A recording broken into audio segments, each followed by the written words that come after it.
If you stand in the middle of the Western Desert at noon, the first thing that hits you is not the heat. It is the silence. A heavy, absolute silence. Here, the wind has nothing to blow against. It simply slides over endless waves of golden sand, screaming the song of a place that has been dead for millions of years. This is the Sahara, the most unforgiving environment on the face of the earth. A place where nature has drawn a clear line. Humans do not belong here.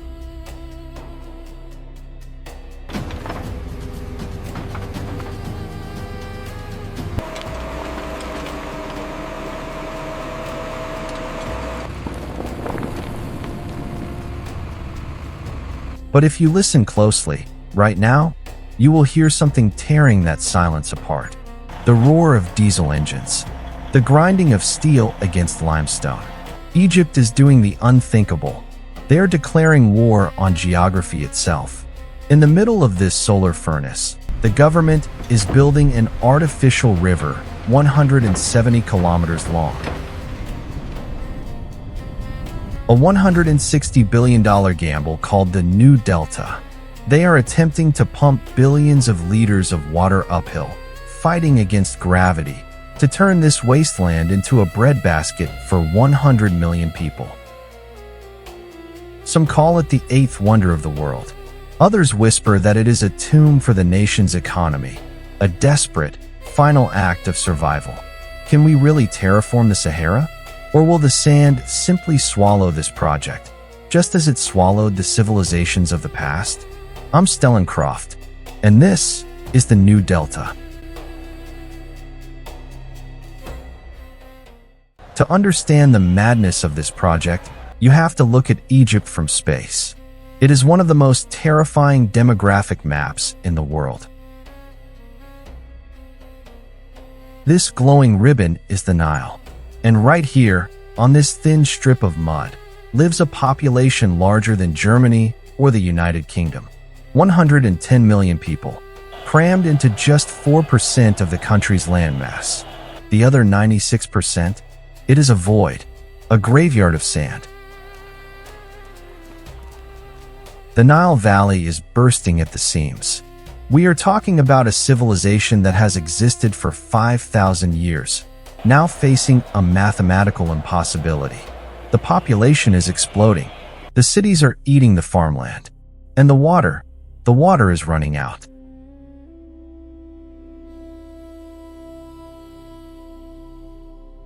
Climate change is evaporating the river. Upstream, giant dams are choking the flow. Egypt is caught in a trap. If they stay in the valley, they starve. If they try to leave, they face the desert. The government in Cairo knows this. They know it is an existential threat. So they looked west, to the emptiness. They decided to break out of their geographical prison.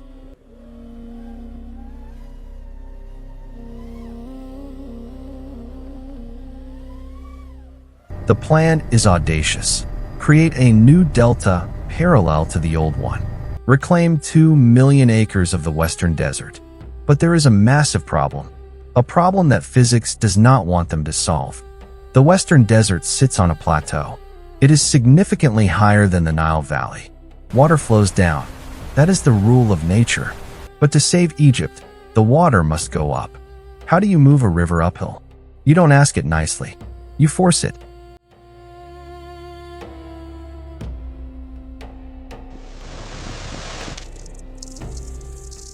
This is the heart of the project. A series of pumping stations that are true mechanical monsters. These turbines are designed to lift millions of cubic meters of water, fighting gravity every second of every day. Think of it as trying to push a waterfall back up a cliff forever.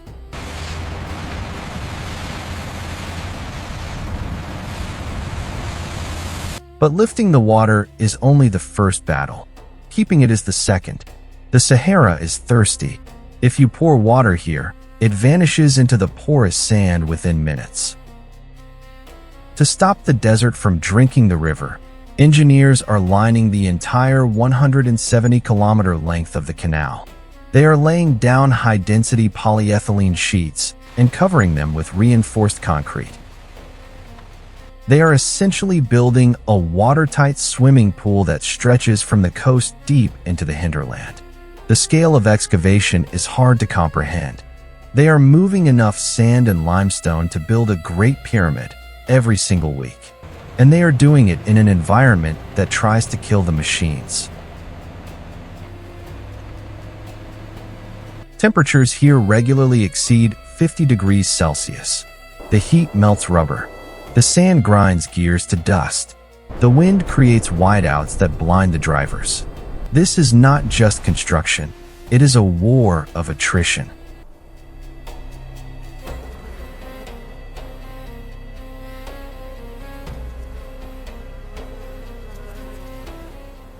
But here is the darkest secret of the new delta. If the Nile is running low, where are they getting the water to fill this massive canal? They are taking something we usually flush away. This is the Bar Albakar wastewater treatment plant. It holds the Guinness World Record as the largest of its kind on the planet. Egypt is performing a modern alchemy. They are taking agricultural runoff, water loaded with fertilizers, pesticides, and sewage, and recycling it.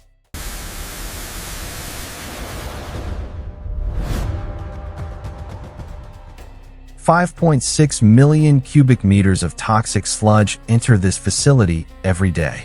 It is beaten, filtered through microscopic membranes, and blasted with chlorine and ozone to kill every living organism inside it.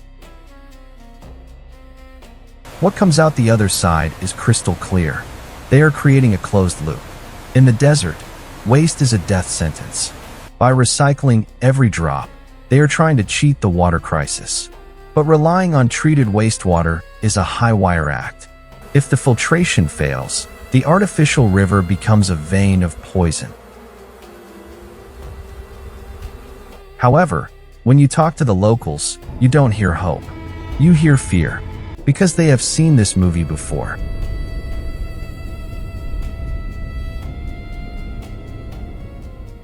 In the 90s, the government tried to conquer the southern desert. It was called the Toshka Project. It promised a new valley. It promised a paradise. It failed. The desert fought back. The soil was too salty. The water evaporated too fast. And nobody wanted to live there. It became a multi-billion-dollar ghost town, a monument to human hubris. So, why is this time different? The government claims they have better technology. They claim the soil in the new delta is fertile. But the ghost of Toshka haunts every shovel of sand turned in this new project.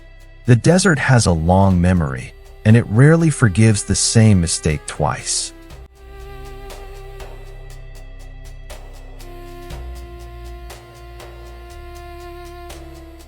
And there is one final threat. A threat that doesn't come from the sand, but from a neighbor. 2,000 kilometers to the south, Ethiopia has built a concrete wall across the Blue Nile.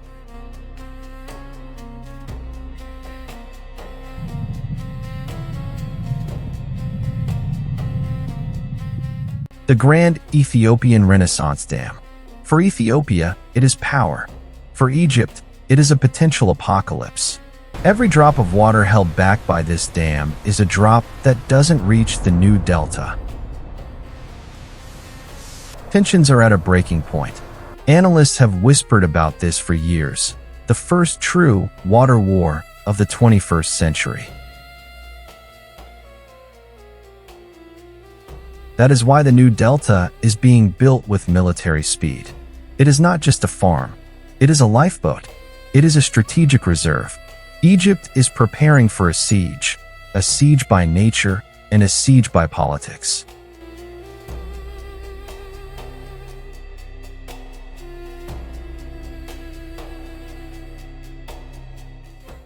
Standing here, watching the sun dip below the dunes, the scale of this ambition is overwhelming.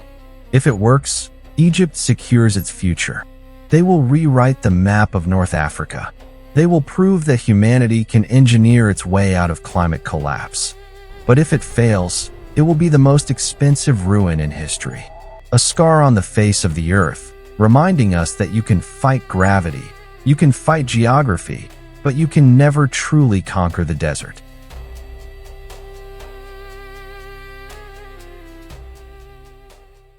Egypt has rolled the dice.